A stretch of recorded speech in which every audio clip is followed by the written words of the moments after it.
Semester 3 अभ्यास करता विद्यार्थी बहनों विषय પડતર હિસાબની પદ્ધતિ એટલે કે કોસ્ટિંગ 1 લેક્ચર 2 ની અંદર આપણે અભ્યાસક્રમમાં આવતા યુનિટોની વાત કરતા હતા, જેમાં આપણે યુનિટ 1 ની અંદર બે પડતરના હિસાબો કોને કહેવાય, જેની અંદર થિયરિકલ બાબત આવે છે પણ જાણવી જરૂરી છે, માલસામાનના હિસાબો જેની અંદર માલસામાનની ગણતરીઓ તેની આપણે સ્પષ્ટતા કરી હતી. યુનિટ 2 પ્રત્યક્ષ મજૂરી. प्रत्यक्ष मजूरी अभ्यासक्रम ની અંદર લેબર કોસ્ટ લખ્યું છે, પણ મજૂરીના બે પ્રકાર, એક પ્રત્યક્ષ મજૂરી અને પરોક્ષ મજૂરી. પણ એ પહેલા કોઈ પણ વસ્તુની તમે પડતર શોધતા હો તો એની અંદર માલસામાન પ્લસ મજૂરી એટલે પ્રાથમિક પડતર મળે, પ્લસ કારખાના ખર્ચ કારખાના પડતર મળે, પ્લસ ऑफिस खर्च ऑफिस પડતર મળે, પ્લસ વેચાણ ખર્ચ એટલે જે પડતર મળે જેને કુલ પડતર કહેવાય. આ જે કુલ પડતર આવેલી છે એ કુલ પડતર એની અંદર જે નફો લેવા માંગે છે એટલે પછી વસ્તુની વેચાણ કિંમત બનતી હોય છે. આ પડતર પત્રક કહેવાય. અહીંયા માલસામાન એટલે તમે જે વસ્તુ બનાવો છો એ કાચો માલ એટલે કે પ્રત્યક્ષ માલસામાન. જે માલસામાનના હિસાબોની અંદર વાત કરી છે, કારણ કે કોઈ પણ વસ્તુ પાછળ પડતરની અંદર સૌથી વધુ જો કોઈ ખર્ચ થતો હોય તો માલસામાન પાછળ થાય. પછી અહીંયા જે મજૂરી આવે છે એ મજૂરી પ્રત્યક્ષ કહેવાય, પરોક્ષ નહીં. મજૂરીની મેં હમણાં જ વાત કરી તેમ મજૂરીના બે પ્રકારો, પ્રત્યક્ષ મજૂરી, પરોક્ષ મજૂરી. પ્રત્યક્ષ એટલે સીધી, પરોક્ષ એટલે આડકતરી. માલસામાન પછી જો કોઈ સૌથી વધુ બીજો ખર્ચ થતો હોય તો એ મજૂરી પાછળનો ખર્ચ છે, પણ અહીંયા મજૂરી જે લેવાય છે એ પ્રત્યક્ષ મજૂરી છે. સ્વાભાવિક છે કે પરોક્ષ મજૂરી આડકતરી મજૂરી કરતા સીધી મજૂરીનો ખર્ચ વધુ હોય એટલે તેની ગણતરી કરવી પડે. માલસામાનના હિસાબોની અંદર માલસામાન પર અંકુશ છે તેમ મજૂરી પણ અંકુશ હોય, એટલે મજૂરી ગણવાની પદ્ધતિઓ છે. મજૂરી ગણવાની જુદી જુદી પદ્ધતિઓની અંદર અભ્યાસક્રમમાં પ્રત્યક્ષ મજૂરી છે તો એની અંદર જુદી જુદી જે પદ્ધતિઓ છે એની અંદર ખાસ કરીને જૂની પુરાણી અહીંયા અભ્યાસક્રમની અંદર એને 5 થી 6 પદ્ધતિઓની સ્પષ્ટતા કરી છે, જેમાં મહત્વની રોવેની યોજના, જુદી જુદી મજૂરી ગણવા માટે થઈને પદ્ધતિઓ આપેલી છે હેલ્સીની યોજના. આ ની અંદર સૂત્ર મૂકીને મજૂરી ગણવાની થાય છે, તો એ અભ્યાસક્રમમાં એનો સમાવેશ છે. અભ્યાસક્રમની અંદર એને વાંચી જાવ તો તમારી સમક્ષ અર્થ, પ્રત્યક્ષ મજૂરી, પરોક્ષ મજૂરી, સમયની નોંધ, મજૂરીનો દર નક્કી કરવા માટેના સિદ્ધાંતો, વેતન પ્રથાઓ, જેની અંદર વેતન પ્રથાઓ મુખ્ય બે, સમય વેતન પ્રથા, કાર્ય વેતન પ્રથા, એટલે કે જેટલો સમય કામ કરેલું છે એના પ્રમાણમાં વેતન આપવામાં આવે તો સમય વેતન પ્રથા બને, જેટલું કાર્ય કરેલું છે એના બદલામાં વેતન આપવામાં આવે તો તે કાર્ય વેતન પ્રથા બને. ત્યાર પછી એને આગળ વેતન ઉત્તેજન વેતન યોજનાઓ, એટલે કે જે કામ કરે છે એને પ્રોત્સાહન કેમ આપી શકાય એ માટે થઈને જે વધારાનું વળતર આપવામાં આવે એનો સમાવેશ ઉત્તેજન વેતન યોજનામાં થાય. પછી સમૂહ બોનસ યોજના, નફા ભાગ, સહભાગીદારી. પછી અભ્યાસક્રમની અંદર મજૂરીની ચૂકવણી, મજૂરી ખર્ચના દરની ગણતરી, વેતનની ગણતરીના દાખલાઓ અને મજૂરી ફેરબદલી દર આ વિશેની અભ્યાસક્રમમાં એને વાત કરેલી છે. મજૂરી ગણવા માટે થઈને નાના નાના સમાન એનું સૂત્ર મૂકો, આપેલી રકમમાંથી એ વિગત જાણીને મૂકો એટલે સીધું મળી જાય. એટલે આપણને એમ થાય કે પરીક્ષાની અંદર 2 20 માર્ક્સના દાખલા, 2 15 માર્ક્સના દાખલા, 20 માર્ક્સનો દાખલો પ્રત્યક્ષ મજૂરીમાંથી પૂછાય તો દાખલો એટલે કે સમ તો એકદમ નાનો બને, પણ એવું ના. નાના સમ હોય, નાની ગણતરી હોય તો ત્યાં વિશેષ સમ પૂછી શકાય. એટલે ગણતરી સાવ સહેલી છે પણ દરેક વખતે સૂત્રમાં મૂકતી વખતે કાળજી લેવી પડે. અને આ મજૂરી ગણવા માટેની જે જુદી જુદી પદ્ધતિઓ છે એની અંદર આવતું સૂત્ર છે એ બરાબર યાદ રાખવું પડે. જો એમાં ભૂલ થાય તો તમારી ગણતરી સાચી હોય પણ જવાબ ખોટો આવે. ગણતરી તો સાચી હોઈ શકે, કારણ કે ગણતરીથી 4 થાય. કાં તમે પ્લસ કરતા હો, કાં તમે માઇનસ કરતા હો, નહીતર તમે ડિવાઇડ એટલે કે ભાગાકાર કરતા હો, અને છેલ્લે તમે ગુણાકાર કરતા હો. ગણતરી હોય પણ એ સાચી હોય તો જ જવાબ સાચો આવે. ત્યાર પછી નંબર 3 ચેપ્ટર યુનિટ એટલે કે પરોક્ષ ખર્ચા, જેને ઓવરહેડ કોસ્ટ કહેવામાં આવે છે. એ ઓવરહેડના લેબલ નીચે એટલે કે ટાઇટલ નીચે પરોક્ષ ખર્ચની વાત કરે છે. પરોક્ષ ખર્ચના ચેપ્ટરની અંદર એક પત્રક બને છે, જેની અંદર સ્થિર અને ચલિત ખર્ચ વિભાગ પાડવામાં આવે છે. પણ એ પહેલા પરોક્ષ ખર્ચની સ્પષ્ટતા કરીએ તો અભ્યાસક્રમની અંદર તેનો અર્થ, સામાન્ય સિદ્ધાંતો, પરોક્ષ ખર્ચનું વર્ગીકરણ, જે અભ્યાસક્રમમાં એનું કોષ્ટક આપેલું છે કે કયો ખર્ચ પરોક્ષ ખર્ચ શેના પ્રમાણમાં ફાળવો.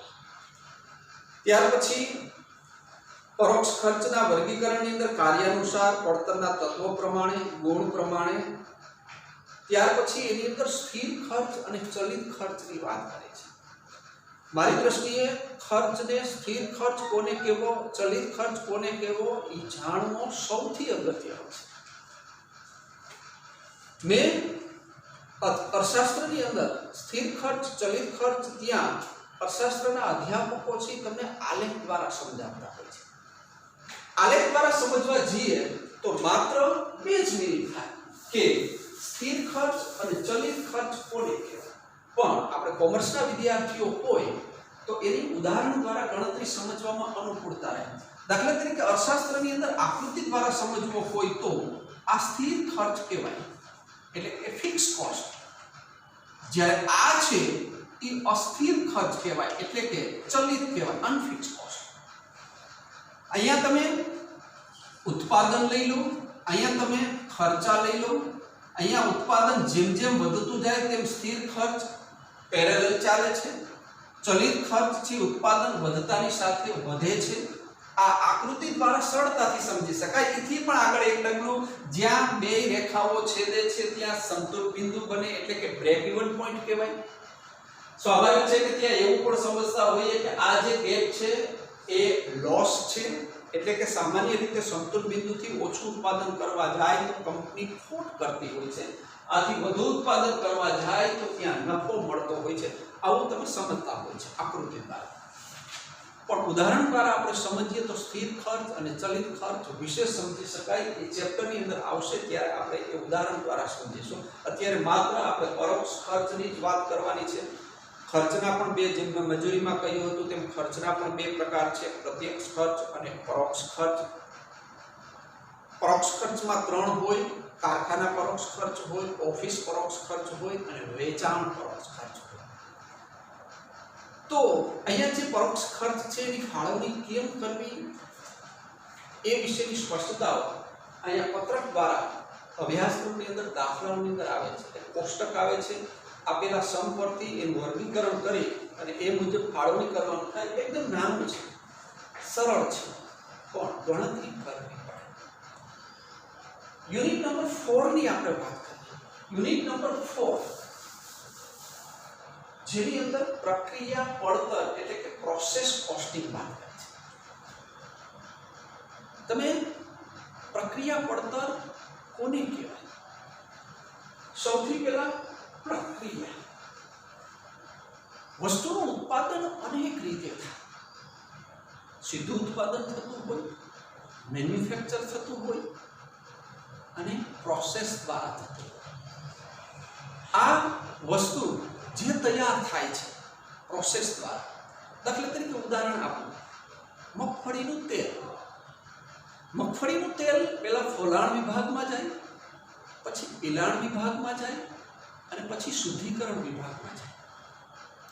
તો આ ફોલાણ વિભાગમાં જાય છે તો એની કોસ્ટ કાઢવી, પિલાણ વિભાગમાં જાય છે તો એની કોસ્ટ કાઢવી, પછી ખાવા લાયક બનાવવા માટેથી શુદ્ધિકરણ વિભાગમાં જાય છે, જેને આપણે ફિલ્ટર્ડ કહીએ છીએ, ડબ્બાની અંદર આપણે વાંચીએ છીએ ડબલ ફિલ્ટર્ડ.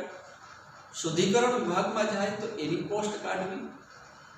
ત્રણેયની કોસ્ટ કાઢી લીધા પછી ત્રીજી જે કોસ્ટ નીકળે છે એ આપણી વસ્તુ તૈયાર થાય છે એની પડતર આવે. હવે ધારો કે એ પડતર તમે કાઢી લીધા પછી તમે એ તેલ બજારમાં વેચવા જાઓ છો તો તમારા કરતાં કોઈ બીજી પડતરે વેચે છે, તો સ્વાભાવિક છે કે આપણને ચિંતા થાય કે હવે આપણે આપણી વસ્તુ કેમ વેચવી, નફો ઘટાડવો કે એ પડતર ઘટાડવી. તો પડતર ઘટાડવા માટે થઈને જે 3 પ્રોસેસની મેં જે વાત કરી એની અંદર ખોલાણ વિભાગ છે, એની અંદર કોસ્ટ ઘટાડી શકાય એમ છે. પિલાણ વિભાગ છે એની અંદર કોસ્ટ ઘટાડી શકાય એમ છે.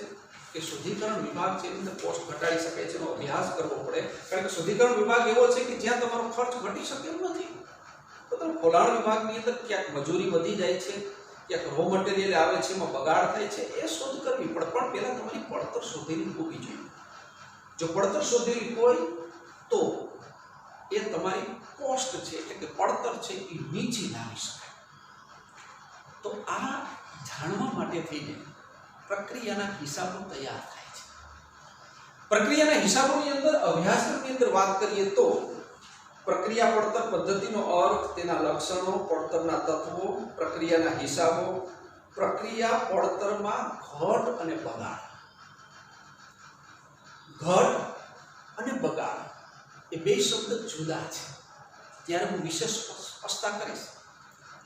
ઘટ એટલે તમે જે ઇનપુટ કરેલું છે, દાખલ કરેલું છે રો મટીરિયલ અને તમે તૈયાર કરો છો એના કરતાં ઓછું આવે એને ઘટ કહેવાય.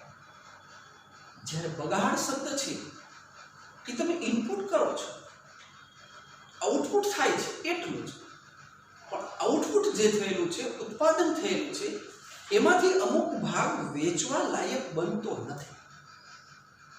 તો જે વેચવા લાયક બનતો નથી અને જે વેચવા લાયક બને છે, તો વેચવા લાયક બને છે એ ઉત્પાદિત માલ કહેવાય અને વેચવા લાયક નથી બનતો એ બગાડ કહેવાય. જેને ઇંગ્લિશની અંદર વેસ્ટેજ કહેવાય છે. બગાડના 2 પ્રકાર, એક સામાન્ય બગાડ અને એક અસામાન્ય બગાડ. અભ્યાસક્રમની અંદર સામાન્ય બગાડ અને અસામાન્ય બગાડની અર્થ અંગેની સ્પષ્ટતાઓ છે. જેનો અગાઉથી ખ્યાલ છે અને એ મુજબ જ બગાડ થાય તો એ સામાન્ય બગાડ છે. જેનો અગાઉથી ખ્યાલ છે એના કરતાં વધારો કે ઘટાડો ઉદ્ભવે તો એ અસામાન્ય બગાડ છે. એની અંદર પણ અસામાન્ય બગાડ એની અંદર 2 સ્વરૂપ જોવા મળે છે, વધારો કે ઘટાડો. જો ધારેલું હોય તેના કરતાં ઓછો બગાડ થાય તો ત્યાં તમને ફાયદો થયો છે, એટલે કે ત્યાં અસામાન્ય વધારો ઉદ્ભવે છે. અને વધુ ઉદ્ભવે તો તમારો અસામાન્ય બગાડ છે એમ કહેવાય. એની ચોક્કસ ગણતરીઓ આવે છે, સૂત્ર આવે છે. એટલે કે એનું સૂત્ર આવે છે AB × NC/NP, abnormal waste. NC એટલે ત્યાં તમારે કોસ્ટ કાઢવામાં આવે છે, નેટ કોસ્ટ. NP એટલે કે નેટ પ્રોડક્ટ કાઢવામાં આવે છે. એની ગણતરી કરી અને દાખલાની અંદર આવે છે. પ્રક્રિયાના હિસાબોની અંદર જુદી જુદી જેટલી પ્રક્રિયા હોય એના ખાતાઓ બને છે, એટલે એને પ્રક્રિયાના હિસાબો કહેવાય છે. 1 2 3 તો 3 પ્રક્રિયાના ખાતા, પણ ખાતાઓ એક જ હોય છે. પ્રક્રિયા 1 ઉધાર અને જમા બાજુ 2 ખાનાઓ વાળું જ બને છે. તારીખ, વિગત, રકમ અને એકમ. જમા બાજુ પણ એમ જ, તારીખ, વિગત, રકમ અને એકમ. આમ કરી મારી દ્રષ્ટિએ પ્રક્રિયાના હિસાબો સાવ સહેલું ચેપ્ટર છે. ફક્ત ગણતરીઓ કરી અને કોષ્ટકમાં જ મૂકવાની થાય છે અને પ્રક્રિયાના હિસાબો કહેવામાં આવે છે. અહીંયા આપણે સિલેબસની વાત કરી.